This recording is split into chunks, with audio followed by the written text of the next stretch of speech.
weeru koor lu ci waay def benn yàlla fulal la ko donc ñu ne ndogu de 2 jours bu ci nekk ak 525 pain ça fait 1000 pour les 2 jours xam nga ci luñ nekk fexe décentraliser ko mu bañ a nekkati quartier Coose ouest bi kese alentour parce que Adja Fat Fati dafa jéggi Coose daa jéggi Mbour comme ni nga ko waxee léegi ñi ngi xool yeneen innovation pour les autres quartiers parce que ñun suñuy membres fu ne la ñuy jóge di ñëw réunion de bureau di ñëw réunion générale mais en tout cas daal ndogu boobu moom franchement luñ ci def ren ñaan nañ yàlla balaa déwén ñu def triple.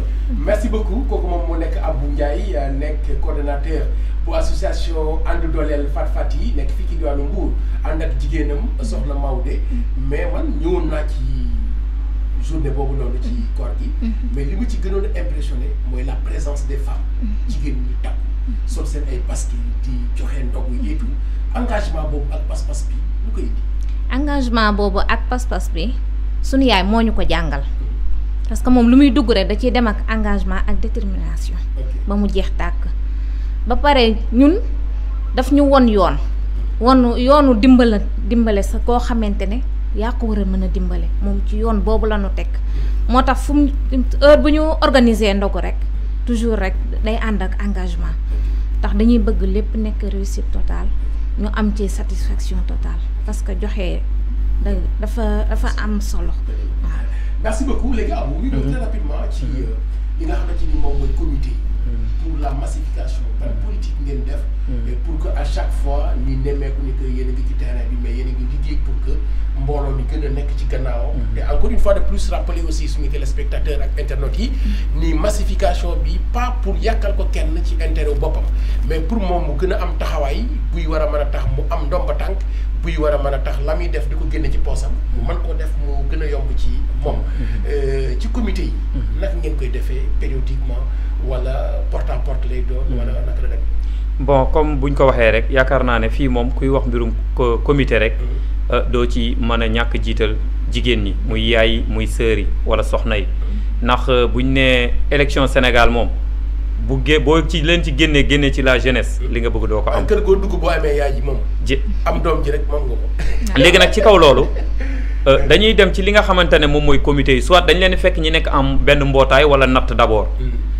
ku ci nekk nag yaa xam nooy tojee sa bopp janax mais essentiel mooy buñ ñëwee dinañ la xamal ne ñun kat dañ fi ñëw maa ngi tudd diw présenter équipe bi ñu àndal ki ñuy liggéeyal diw la tudd dañ fee ñëw pour yokkal ko basam dañuy def politique ñëwuñ fi nag pour ne leen dañuy jël seen carte d'identité pour yóbbu leen banque newuñ leen dañuy jël seen carte d'identité pour yóbbu leen ci aide Macky Sall newuñ leen dañuy jël seen carte d'identité pour après ñu am ay mbir yoo xam ne dañ leen koy utali ci biti déedéet ñun lépp ñu ngi koy jiital ci kaw dëgg ndax dëgg rek mooy njëkk te mooy mujj nit ki nag boo waxee ak moom xamal ko ne quartier bi nga dëkk gis nañ ne amul courant amul ndox mënuñ la koo indil duñ la ko dig waaye nag bu ñu defee ba yàlla ñu bokk ci fi nga xam ne fa la ñuy jëlee yenn décision yi suñu kàddu man fa yegg ngir seen gox bu boobaa bu yegsee si ñun dinañ ko mën a yeggale liñ ci mën a def dinañ ko def ndax dem nañ ci ay gox dem di monter ay comité ñu xamal ni ñun kat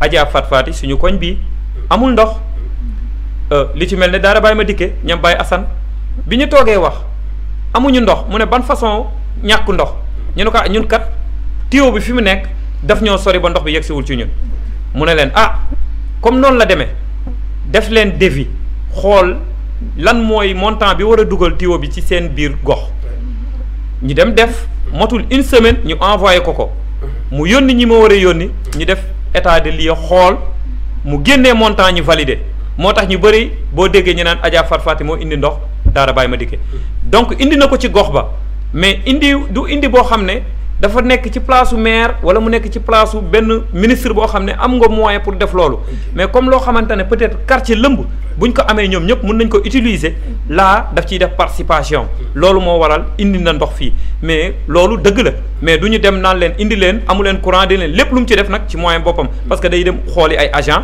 xool sama genre yi wala sama nijaay bi nga xam ne moom moo doon dox lu mel noonu ñu dem dox ko ba nit ki am ndox parce que defal nañ ko ay ñeneen ak ñeneen ba ci CM6 mais nag lépp ci kaw dëgg lañ ko teg lu ci ëpp solo bu ñu demee dinañ la wax formation yi ñu am différent variété bi lii la ak lii ak lii yow nag yaay xool mën nga ñëw sax réellement ci yan genre formation la ñuy defal jigéen ñi. voilà bon formation yi nag parce que ñun dañuy xool li gën a sensible ci jigéen ñi parce que dañuy xool ne jigéen ñi à chaque fois bu ñu xëyee dinañ uti eau de javel wala ñu uti saabu wala ñu uti madaar.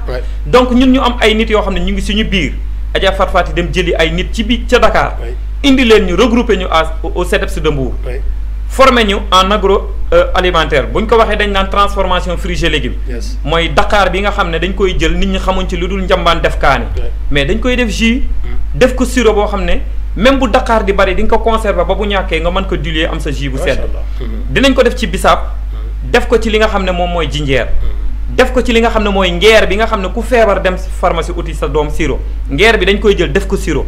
nga téye ko ay at ci conservation bi baaxee ci anam bi ñu la koy jàngalee ci boo xam ne dafay laaj tout ce qui lépp loo xam ne laal na hygiène. ñu sauvegarder ko. ba ci li nga xamante ne moom mooy kànji bi di bëri légumes yi nga xam ne bu baree Sénégal xamuñ ci li dul. fu war a tegu benn carotte ñu teg fa fukk. mais dinañ ko jël jàngal ko jigéen ñi bu baree nan lañ koy conserver ba bu période nawet bi di ñëw ñu ñàkk bu ñu xëccee seen pot. dina fekk pot bi nekk na confiture. en même temps pot bi nekk na. carotte boo xam ne da nga koy utiliser waat ci sa togg. dinañ ko def ci savon def ko ci eau de javel def ko ba ci yeneen produits yi nga xamante ne day nekk soit savon de médical. boo xam ne ay heure wala picc yi nekk ci yaram yi. def ko savon de carotte ba ci savon de ordinaire. jëm ci wàllu dermatologie. ba li nga xamante ne moom mooy céréale ba ci conservation cere bii nga xam ne mun nga ko conserver ay tonnes. ba boo amee commande xool nan ngay def am ba am ay fra ñu mën la orienter say commande di génn. donc moom actrice de développement la que muy nekk ab politicienne. moo tax bu ñu si tàggatee man en tant que jeune. bokk naa ci jeune garçon yi njëkk a formé wu. en savon. et en eau de javel et d' autres produits yi nga xam ne man nga ko liggéey man comité bu ñuy taxawal. su fekkente ne bëgguma ñeneen ñi man mun naa ko dem def mais dañu bëgg mbir yi tijjeeku ba nga xam ne.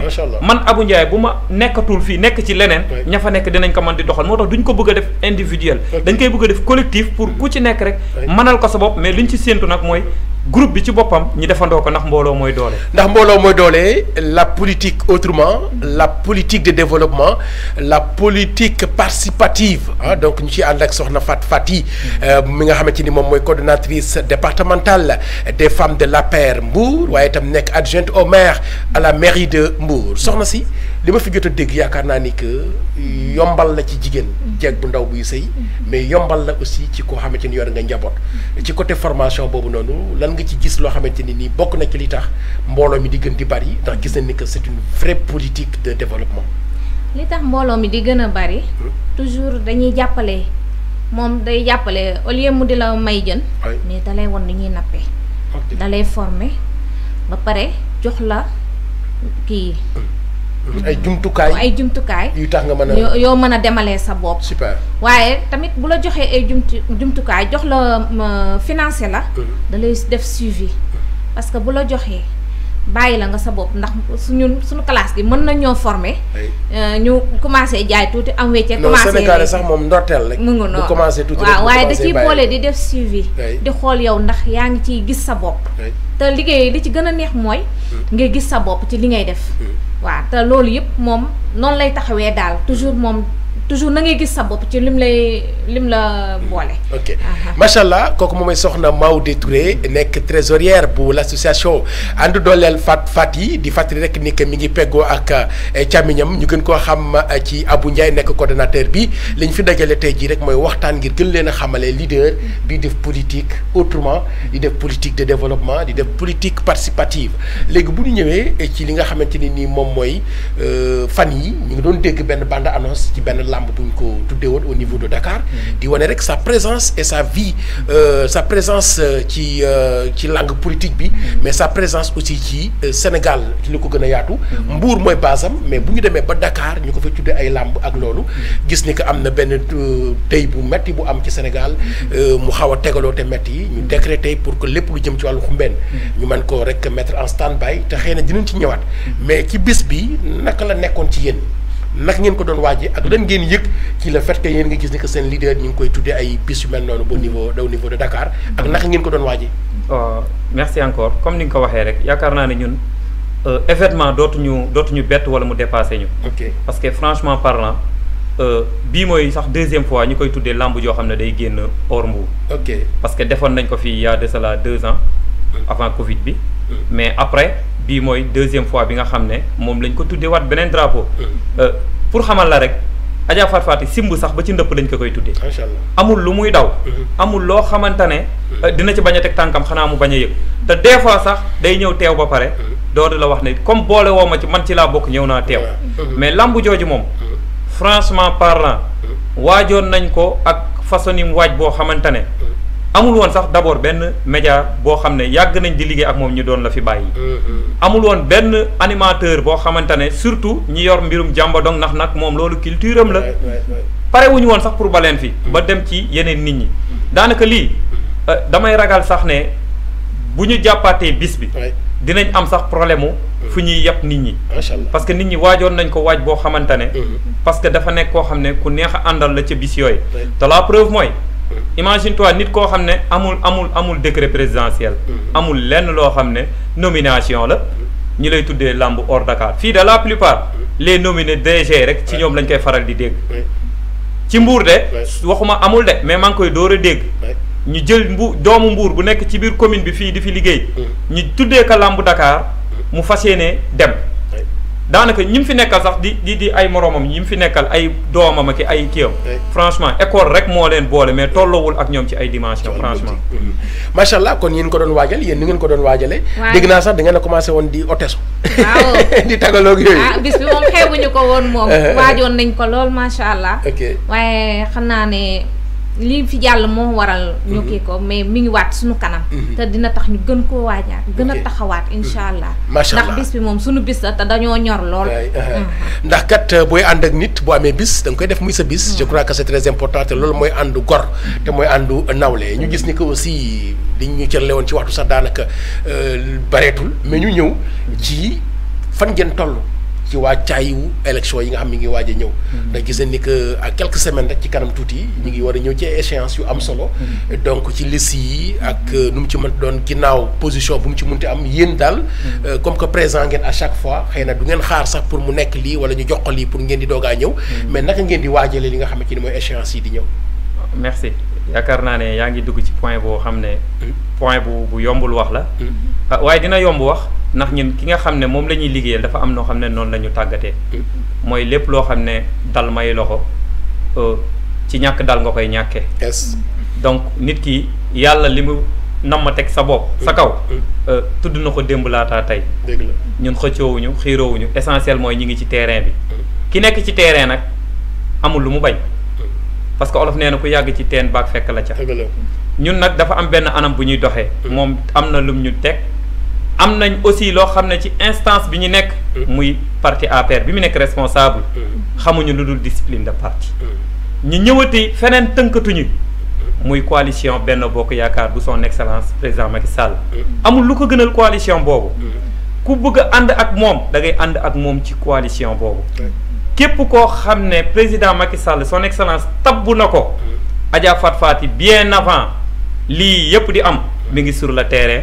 kon lu mën a am dañuy nekk sur le terrain ay jeunes am du ñu xaste du ñu xuloo te bu fekkente ne wax kese yàlla jàpp naa ne bokk amul ku ñu ko dàq wala ku ñu ko gën a mën a wax te duñ ko teg ci xas duñ ko teg ci ŋàññi ñun xam nga suñu point de vue fan la ñun fan la ñuy xëccoo jeune bu ñemee rek ñi dem ñu toog def débat d'idées ñun foofu la ñuy xaar foofu loolu lañ gis ci moom moo tax ñemewuñu dem ci leneen wala feneen doxee neneen en tout cas daal décision son excellence président Macky Sall mooy bu nee A la ñu ngi ci A bu nee B la ñu ngi ci A ñu ngi ci B. macha allah kon ci gàttal discipline de parti la. mais discipline buy dem à l'image du leader. comme ni ñu koy waxee rek un groupe une association une entité ne marche qu'à l'image de son leader.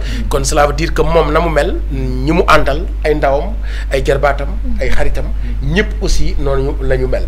yéen ci wàccaayu li nga xamante ni moom mooy élection yi di ñëw yéen jigéen ñi ci biir association bi la mooy ci seen taxawaay. ñun daal ñi ngi xaar lu ñu jël si kii bi. ndigal bu ñu leen jox rek ndigal bu ñu jox. parce que moom toujours dafa ne. dañoo yaree noo xamante ne. fii nga mën a yam fa. waaye te bu ca ñaaw. waaw jàngaluñu daray ñaaw. dañoo jàngal wàllu xëccoo ak yooyu daal bokk ci seen xëccoowuñu xuloowuñu xastewuñu. yar lañ ñuy jàngal te yar la ñuy jàkkaarloo suñu bépp nawle. fu mu ñu yabal. yar la ñuy waxanteeg ñoom. te ñi ñuy xëcc ñi indi si moom tamit yar rek lañu